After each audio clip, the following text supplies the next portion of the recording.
설 명절을 잘 보내고 건강한 몸으로 새벽 제단을 쌓을 수 있도록 인도하여 주신 주님께 감사함을 드립니다. 은혜의 시간이 되어지도록 도와주시옵소서. 예수님 이름으로 기도합니다. 아멘.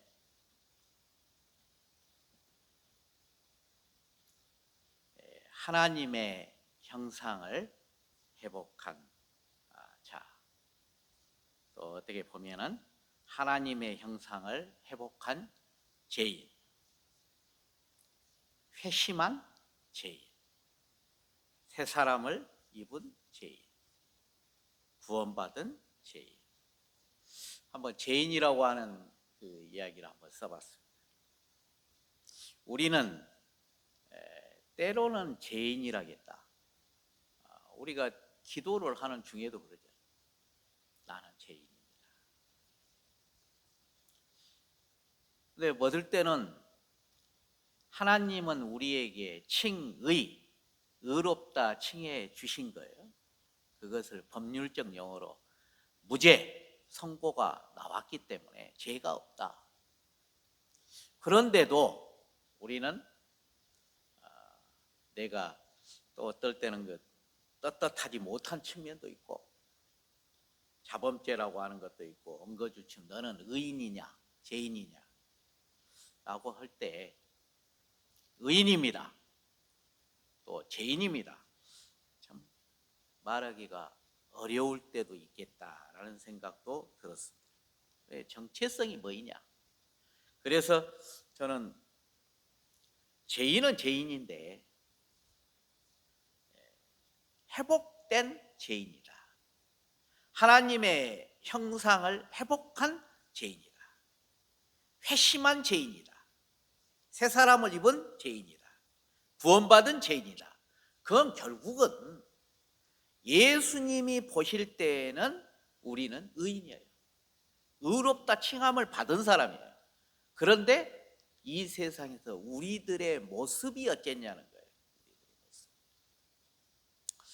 창세기 1장 27절에 보니까 하나님이 자기 형상 곧 자기의 형상대로 사람을 창조하시되 남자와 여자를 창조하시고, 창세기 2장 7절에 보니까 여호와 하나님이 땅의 흙으로 사람을 지으시고 생기를 그 코에 불어넣으시니 사람이 생명이 된지라.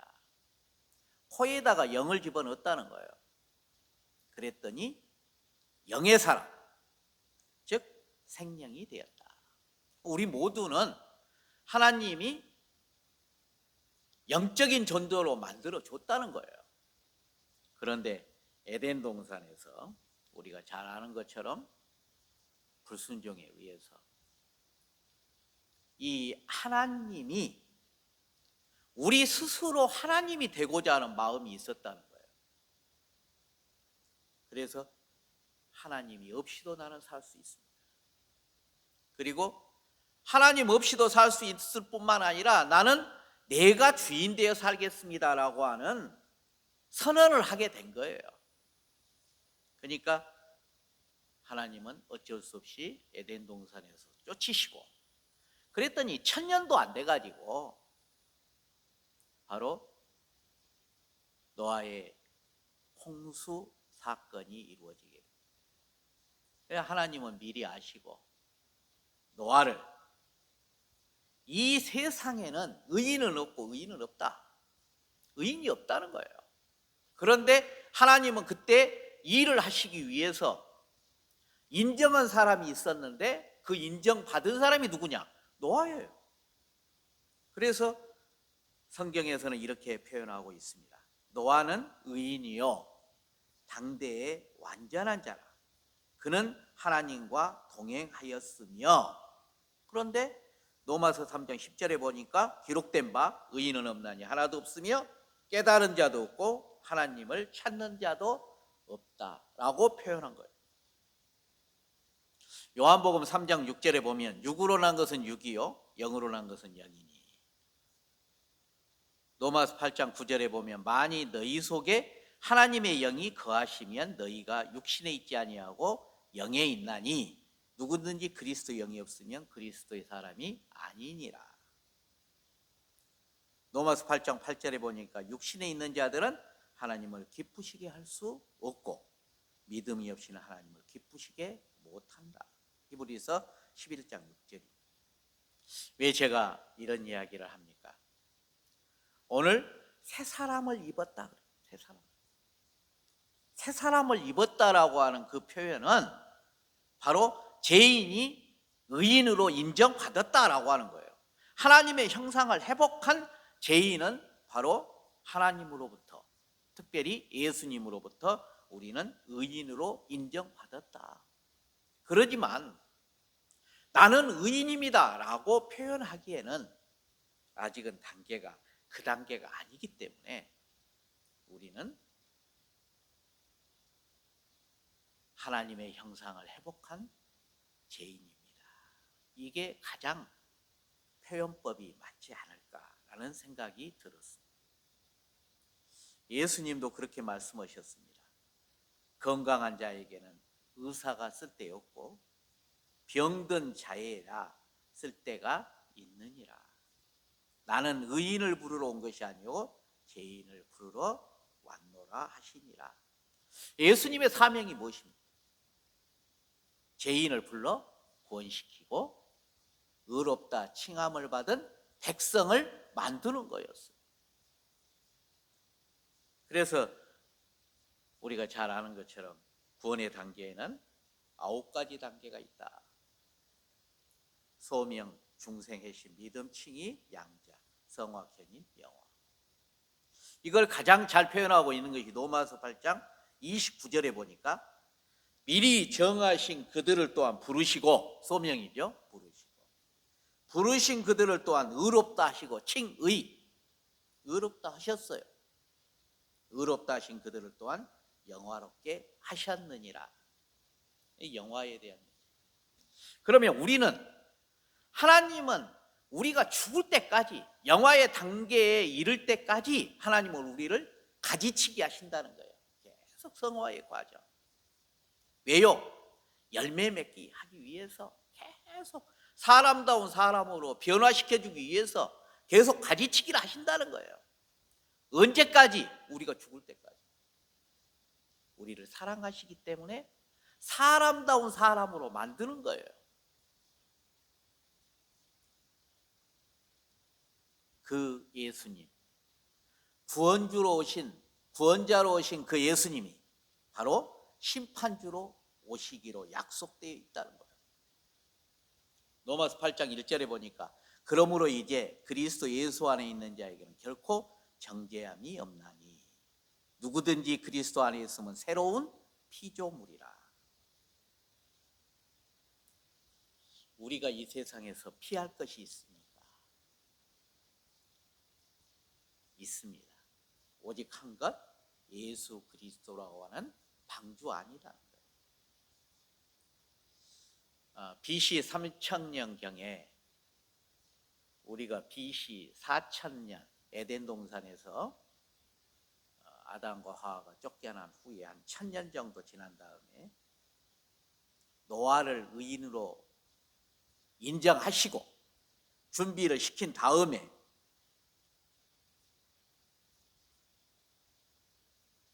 바로 노아와 그의 7식구, 즉 8명 방주 안에 들어가서 살게끔 하신 하나님의 구원의 계획이 있었습니다.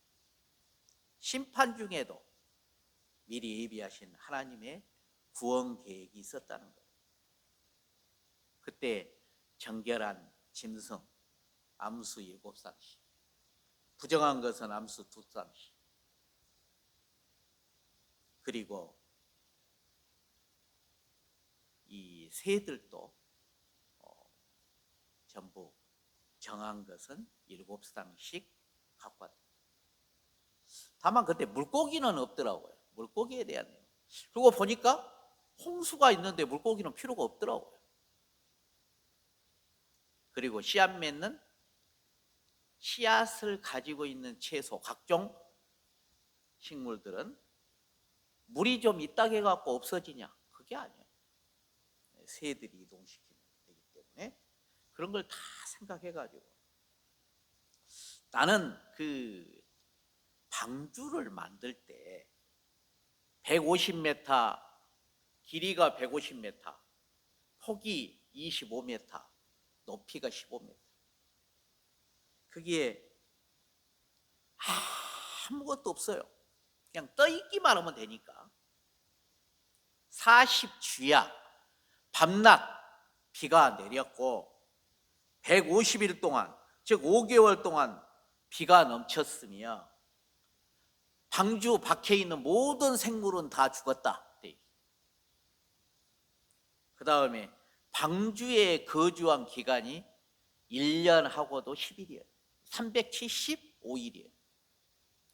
나는 이 150m 되는 배가 이런 많은 수가, 동물도 사람 8사람만 있는 것이 아니고 거기에 호랑이도 있을 것이고 토끼도 있을 것이고 쥐도 있을 것이고 1년이 넘게 살았다고 한번 생각을 해봤어요. 그러면은 한 일주일만 살면은 그 많은 동물들, 물론 3층으로 돼 있었는데 그 동물들하고 함께 살았다. 호랑이가 한번 거기에서 그냥 소리내서 울었다 하면은 그 동물들이 어떻게 됐을까? 그런데 그 모형을 하나님은 그렇게 적고 있잖아요. 하나님이 하셨어요. 우리 인간이 했다 그러면 도저히 할 수가 없는 일인데 새하늘 새 땅, 새 예루살렘. 왜 보면은 천국에서는 사자와 이 토끼, 그것들도 서로 사이좋게 지낸다고. 그리고 모든 것들이 그러니까 죽이고 죽는 그런 모습들이 아니다는 거예요. 그리고 하나님이 하시는 일이었기 때문에 어떻게 1년 12일간 살았다 그것도 없어요. 만약에 먹고 싸고 하면은 그 안이 가스로 남아났겠느냐 생각도 들지만 우리의 영역이 아니에요. 하나님이 1년 10일 동안 그 방주에서 살게끔 하신 거예요. 그럼 끝이에요. 40년 동안 광야에서 그 많은 수를, 만나를 가지고 먹여 살렸잖아요. 그 많은 수를 40년 동안 옷을 지어서 만들어갖고 살 수 있게끔 한다고 하면 어떻게 하겠어요? 그 광야에서. 하나님이 하신 거예요. 하나님이 하신 거예요. 우리는 그 영역을 하나님이 하셨습니다 하면 끝나는 거예요. 하나님이 하신 거예요. 그러면 앞으로 우리는 어떻게 해야 되냐? 예수님은 참 포도나무요, 우리는 그의 가지라. 가지는 두 가지가 있어요. 열매를 맺는 것은 줄기에서 맺는 것이 없습니다. 가지에서만 열매를 맺는 거예요. 근데 그 가지는 두 가지가 있다고 그랬어요. 열매 맺는 가지가 있고 열매 맺지 않은 가지가 있다. 그 열매를 맺고 맺지 못함의 기준은 바로 참 포도나무인 예수님에게 붙어 있느냐 붙어 있지 못하느냐의 차이였다는 거예요. 예수님께 붙어 있으면 영양분을 공급받아서 열매를 맺을 것이요, 참 포도나무인 예수님한테 붙어 있지 않으면 열매를 맺을 수 없다라고. 그럼 우리는 어떻게 살아야 될 것인가? 민수기 21장 4절 6절에 보니까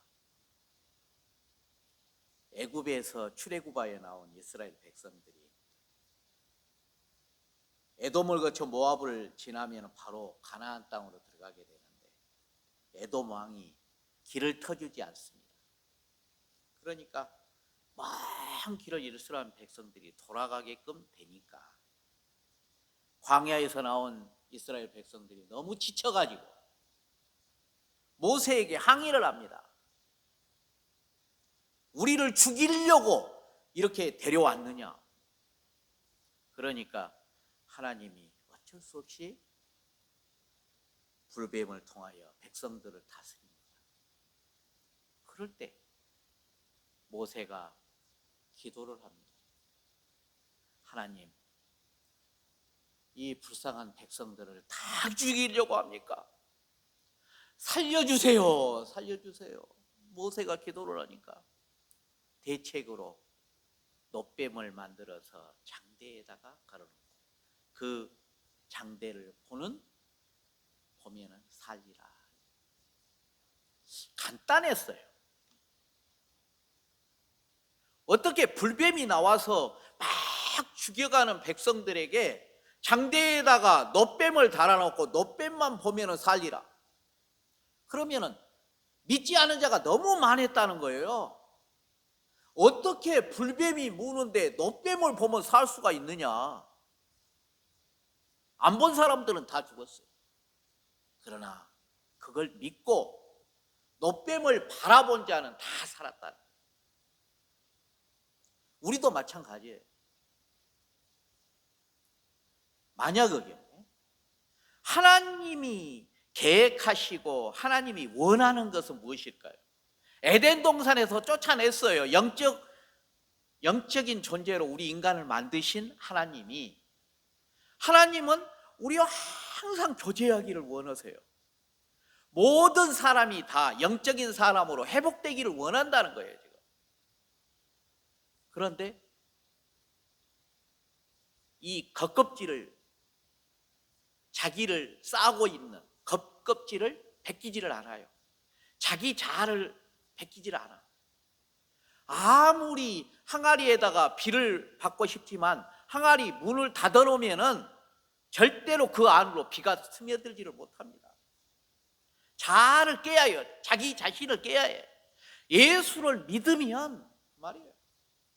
예수님을 보고 예수를 믿으면, 근데 그 믿는다는 의미가 뭐냐면은 바로 자기 자아를 깨면, 자기의 욕심을 버리면, 내가 주인이고 하나님 없이도 살 수 있다라고 하는 그 자만감, 이것을 없애면 그 말이 바로 믿으면 그 말이거든요. 회심하면은 산단다. 놋뱀을 바라보면 산단다. 그 말은, 예수를 믿으면 산단다. 그 말은 너 자신이 주인이 되고 예수 없이, 하나님 없이 살 수 있다고 한 그 마음을 회심하면, 바꾸면 산단다. 그런데도 그것을 잘 못한다.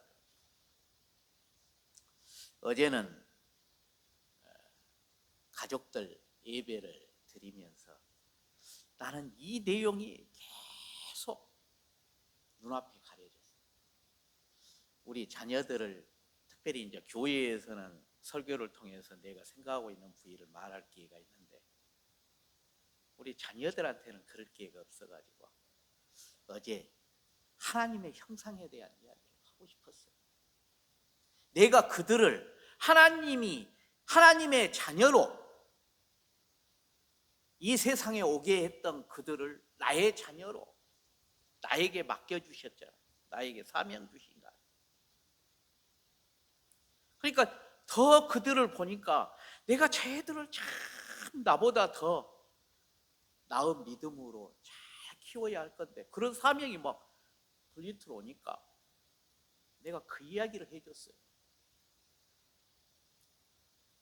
우리는 내 자녀보다 그 자녀는 더 하나님을 더 잘 믿는 자녀로 만들어야 되죠. 그래서 내 손자 중에 이룬이라고 하는 7살 애가 있어요. 근데 막 뛰어다니더라고요. 그래서 이제 그의 이야기를 조금 해줬어요. 그랬더니 안 들을 것 같는데 그 애도 다 듣고 있더라고요. 내가 설교하고 있는 그 내용. 너희들은 살면서, 우리 이룬이가 그림을 그리는데 아빠, 엄마 그리고 지 가운데 다 이룬이를 그렸는데 옆에다가 할아버지하고 할머니를 딱 그려준 거예요. 얼마나 고마워가지고 내가 그 이야기를 해줬어요. 가족에다가 할머니, 할아버지를 넣어줬다. 근데 빠진 사람이, 중요한 사람이 한 명이 있다. 앞으로 그린다면은 이 그림 가운데 가장 중심에 아주 큰 마음으로 예수님을 그려라. 가족 가운데 나는 빠지고 할머니는 빠져도 좋은데 하나님이 계시고 예수님이 계시고 아빠, 엄마 너 그려서 이런 가족 구조를 항상 생각하고 그래야 된다 그랬더니 우리 이룬이가 이 7살 애가 옆에서 예배도 안 드리고 쫙 구석대기 있다가 그 이야기를 하니까 옆에서 뭐라고 하냐면 할아버지 예수님은 내 마음속 여가 있는데요 그래요. 더 이상 이야기를 안 했어요. 왜? 그림 속에 예수님을 영으로 계신 예수님을 잘못 내가 이야기를 해가지고 어린 가슴에 외형으로 그릴까 봐서 마음속에 있으면 되거든요. 마음속에 있으면 돼요. 가장 소중한 부위에 잘 모시고 있는데 내가 잘못해가지고 그림 속에 보이는 예수님을 잘못 그리라 그럴까 봐 우리가 그래서 잘못될까 봐 십자가 다 띄었잖아요. 그것이 잘못 우상이 될까 봐. 근데 나는 얘를 잘 지금 내 가슴 속에 내 마음 속에 있는 예수님을 잘 모시고 있는데 얘한테 잘못 가르칠까 봐 얼른 중단시켰어요. 맞다. 일어나. 네 마음속에 있는 예수님 그분만 잘 모시고 있으면 돼. 얘들이 요즘은 더 잘 들어.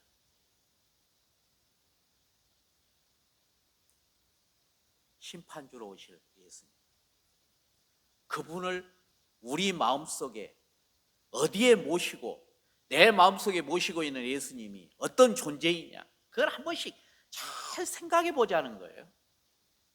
하나님의 형상을 회복한 죄인이라고 하는 표현이 좀 안 맞으면 회복한 의인이라 해도 좋아요. 왜? 예수님은 우리를 의인으로 칭해 주셨기 때문에. 그런데 어쨌든 간에 회복한 우리들은 회복했다는 것은 뭐예요? 뭔가 달라야 되잖아요. 새로운 사람이 돼야 되잖아요. 회복하기 전에는 우리의 모습이 예수님이 없었어요. 예수님이 없이도 우리가 잘 살아간다라고 하는 그 상태로 계속 살아버리면 되겠냐 그 말이에요. 내 마음속에 가장 소중한데 예수님을 모시고 방금 이야기했던 것처럼 우리의 가족 중에 가장 소중한 부위에 예수님이 계시면 되는 거예요. 내 마음속에 예수님이 계시면 되는 거예요. 그분이 그냥 어려울 때 반짝 나타나서 도와주시는 분 정도가 아니라 항상 가장 먼저 예수님을 나의 삶의 가장 중심 부위에 모시고 있으면 가장 하나님이 원하는 회복된 사람이다. 그리고 그 사람이 바로 누구냐? 하나님의 형상을 회복한다. 하나님은 영적인 존재로 그렇게 만드셨어요. 그것이 바로 왜곡된 거예요. 뭐에 의해서? 우리들의 욕심 때문에. 교만. 하나님 없이도 살 수 있습니다. 하나님 주인 되어지신 것이 불편합니다. 내가 주인 되어 살겠습니다. 이것을 회복시켜 주셨다는 거예요. 회복시켜 주셨어. 다행히 모든 것이 다 왜곡된 것은 아니었어요.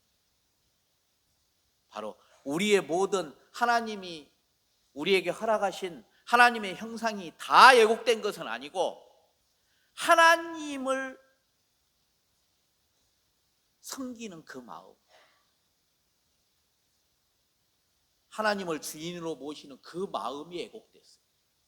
그리고 다만 우리 인간들 간에는 서로 사랑하고 관계를 맺고 그것은 살아있었어요. 즉 말해서 거꾸로 말하자면 영적인 눈과 귀가 멀어졌다는 거예요. 눈은 떠 있지만 하나님을 볼 수가 없었고, 귀는 열려 있지만 하나님을 들을 수 있는, 하나님 말씀을 들을 수 있는 귀가 막혀 있었다는 거예요. 그걸 풀어주신 분이 누구냐? 십자가에서 우리를 위하여 예수님이 그 관계를 풀어주신 거예요. 하나님과 우리의 관계를 풀어주신 거예요. 우리 인간들과의 관계는, 사랑하고 관계는 아직도 맺고 있었다는 거예요. 그래서 우리는 이것만 회복되면 돼요. 예수님이 우리를 위하여 십자가에서 풀어주신 그 관계, 하나님과 우리와의 관계만 잘 회복이 되면 우리는 바로 하나님의 형상을 회복한 자가 된다. 말씀을 맺습니다. 하나님의 형상을 회복한 자는 내 욕심을 부리는 게 아니에요. 내가 주인이라고 하는 게 아니에요. 예수님이 나의 주인이고 나는 예수님 없이는 살 수 없습니다. 조그만 것이지만 인정해 드려요. 그분이 우리 가족의 가장 중심, 내 삶의 가장 중심 부위에 차지하고 있으면, 자정하고 계시면 된 거예요. 형상이 회복된 거예요. 하나님의 형상을 회복한 자 모두 되어서 하나님께 심판대에 섰을 때 상받는 귀한 삶을 살아가시기를 예수의 이름으로 축원해 드립니다. 기도합니다.